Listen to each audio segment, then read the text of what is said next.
Hey guys, welcome to my gaming room.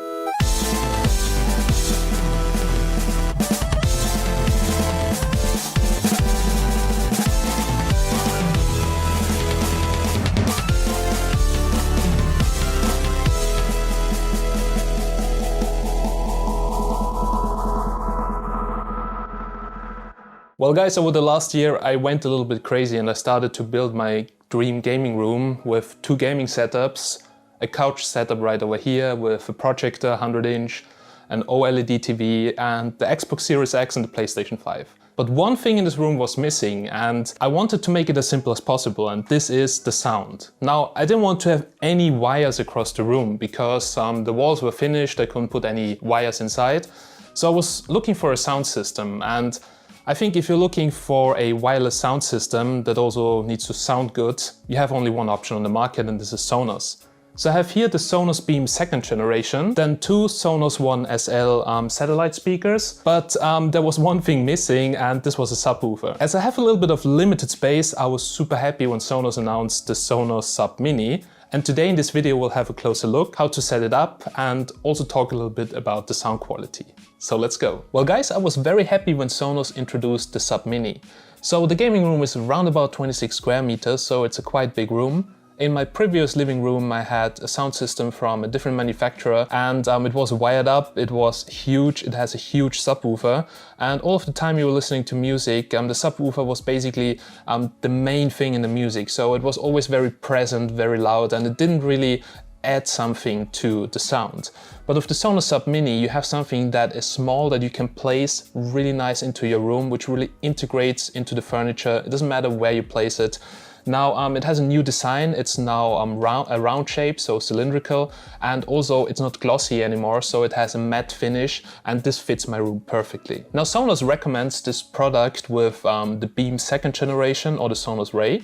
As I have the Beam 2nd generation, this is actually a perfect match.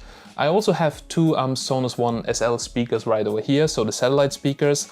And many people, when they want to upgrade the audio system, which is pretty cool about SONOS because you can just time after time include more products, then most of the people just think about having more bass. So more bass is mostly the young people, they just want more bass. So if you have the Beam 2nd generation like me and you want to upgrade it, you need to think about, do you want to have some more immersive sound? Then it's better to get the satellite speakers.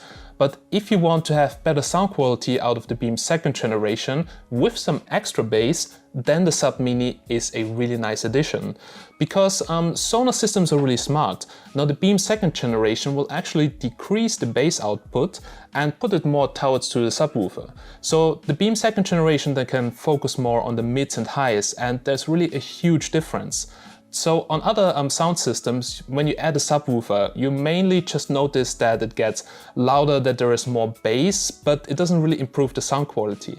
But it's totally different with the Sub Mini, as it really shifts all the bass to the subwoofer, and the soundbar can really focus on the mids and highs, and it sounds really amazing and very clear. And ladies and gentlemen, too much of talking, here is the subwoofer. As you can see, we have this cylindrical shape, and the only connectors you have are here at the bottom. Now this is a really nice design because that means you can actually turn the woofer to any side you want to. If you want to show the inside, you can actually put this to the front, or if you just want to hide it, then you can turn it like this, because you can just route the cable anywhere you want to. Now there's also an Ethernet port. Now SONOS systems, they work wirelessly, but if you want to, you can also connect it to your home network by Ethernet, but I just choose the wireless solution and it works perfectly fine without any cutoffs or anything else. Then the only thing you have to do is just connect the power, and then you can already start the setup in the SONOS application.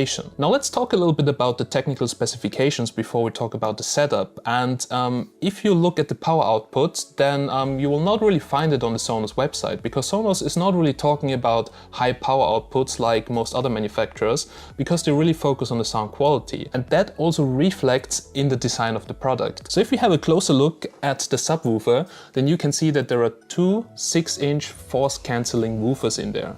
Now, what does that mean? So force cancelling, that means that both are on the opposite side of each other and they cancel out all the vibrations. And this subwoofer really doesn't vibrate. There is no noise in there, which is not bass, and it sounds really amazing. It also has a sealed case, and as you can see, it's totally closed on the inside. It's very stable, and you don't hear, any weird vibrations, which is not just the bass. Now, the bass frequency is 25 Hertz, and that is pretty much everything you need to know about the subwoofer. But now let's talk a little bit about the placement. As I've told you before, it really doesn't really matter where you put it. At least this is what SONOS is saying. Of course, it matters a little bit, so you shouldn't just hide it somewhere completely in some corners of the room, but you can place it actually next to your TV, you can place it next to the sofa. Now I'm actually placing it directly inside of my sofa because there is some space and it still sounds good. But just for now, we'll just try out different positions, and I'll also talk a little bit about the setup. So as I've told you before, it only comes with two connectors. One is optional, which is the Ethernet connection. So all you have to do if you have a SONOS setup already is just connect it to power. Then you open up the SONOS app and you can start to add it automatically. All you have to do is then just pick your phone, and you have to activate NFC because you need that to pair it with your sound system. Now the pairing process really just takes less than 5 minutes and you're good to go. Alright guys, so now let's have a closer look at the app. So as I've told you, the setup is pretty easy, but there are also some things you should do in the app. Here is true play tuning, and this is one of the most important things you should do. So here you can calibrate your sound system. Now when it comes to calibration of sound systems, it always includes a microphone.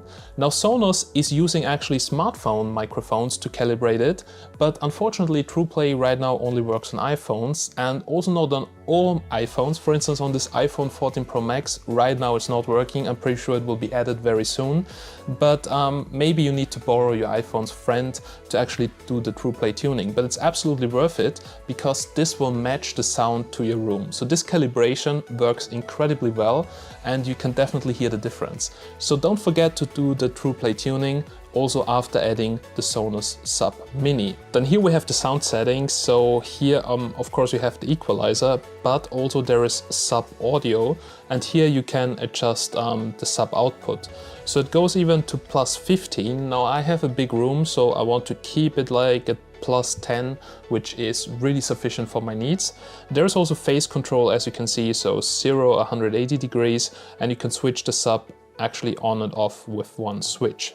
But also in the equalizer you can adjust the bass, as you can see, the treble and the loudness. But after the TruePlay calibration, trust me guys, it sounds really a lot better. So that is basically most of the things you have in the SONOS app.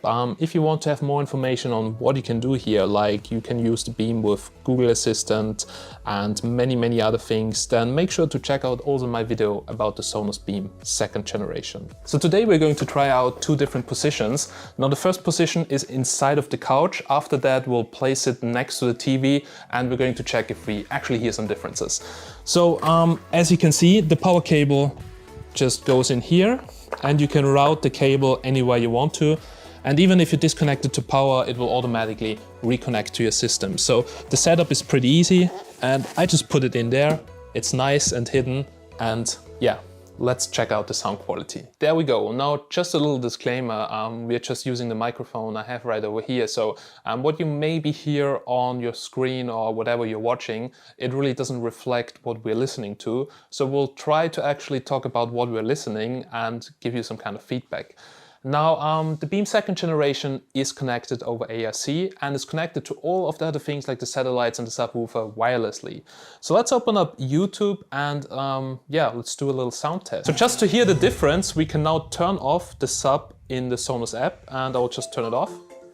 So there's really something missing. Now when the sub is now off, I got really used to the subwoofer right now. Of course the Beam has a bit of bass, but there in the back there's no bass at all, so let's turn it on.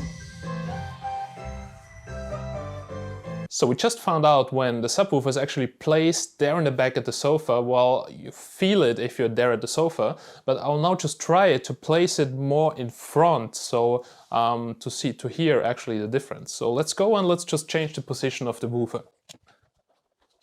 So guys, we just placed the woofer now in front, and for us, we're not really super audiophile persons, but it sounds much better than when it's hidden in the couch.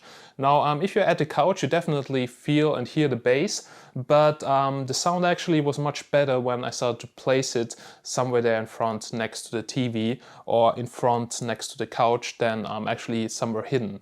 Now, I heard some people with the SONOS Sub 3rd generation even put it under the couch. Because of the shape and design of this one here, you cannot really do those things, but I think it integrates really well here into my room. And the bass is actually quite good. And before we just turned off the woofer, which you can do with one simple tap. And you probably guys cannot hear this over the microphone, but you're really missing something here. It's just this little bit extra which makes the whole sound much richer.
Alright guys, so we're now here at the end of this video, and the main question remains: is the SONOS Sub Mini worth it?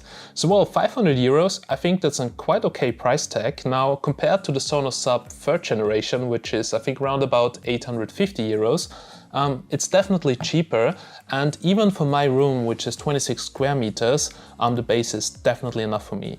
Now, of course, I live in a house, but as I've told you before, we have the baby. I don't want so much bass that everything is shaking, and it really adds sound quality to the whole system, because the Sonos Beam 2nd generation, they can really focus on the highs and the mids, and the bass is basically taken over by the SONOS Sub Mini. Overall, I think the SONOS Sub Mini is absolutely worth it. If you really want the full bass, then go with the SONOS Sub 3rd generation, but it's also more expensive, but it definitely has more power. Alrighty guys, if you have any more questions about this product, feel free to write some comments down below. And if you want to have more information, there are also some links down below to the Sonos website and where you can buy it, so make sure to check it out as well. Alright guys, big thanks for watching. As always, I'm Steven from Tech Magnet, and I'm signing out. Bye.